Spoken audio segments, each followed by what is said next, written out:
امام الانقلاب، للکار انقلاب، بطل حریت، سربراہ پی ڈی ایم، سربراہ جمعیت علماء اسلام، لاکھوں مسلمانوں کے دلوں کی دھڑکن، قائد ملت اسلامی چاہ حضرت مولانا فضل الرحمان صاحب تکبیر کے نعروں سے استقبال کیجیے۔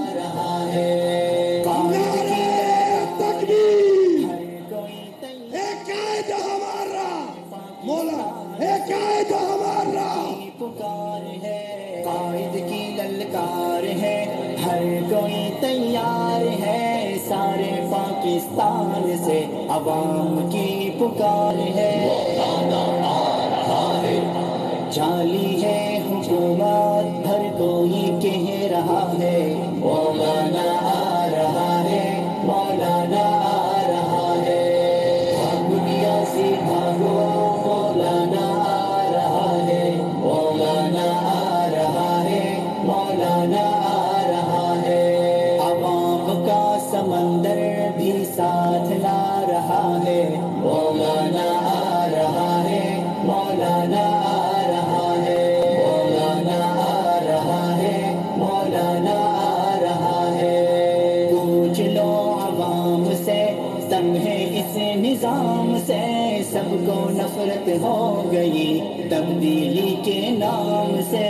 پوچھ لو عوام سے، تنگ ہے اس نظام سے، سب کو نفرت ہو گئی تبدیلی کے نام سے۔ بسم اللہ الرحمن الرحیم۔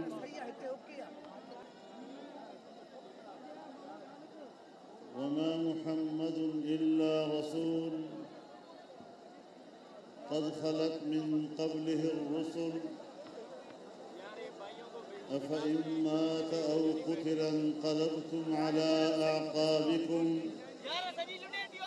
ومن ينقلب على عقبيه فلن يضر الله شيئا وسيجزي الله الشاكرين صدق الله العظيم۔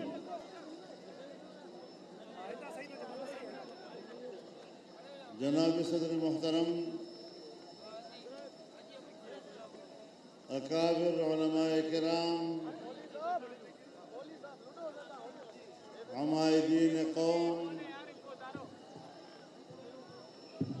بزرگان ملت،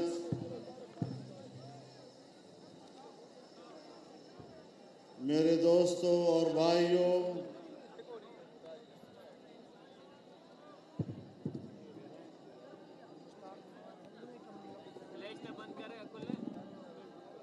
آپ نے جس جذبے اور ولولے کے ساتھ شہید اسلام کانفرنس میں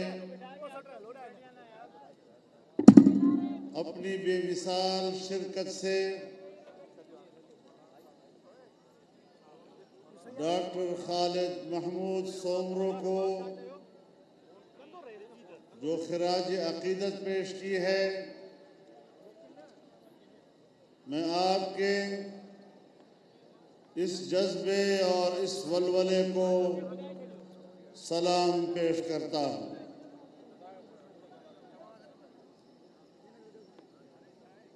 میرے محترم دوستو،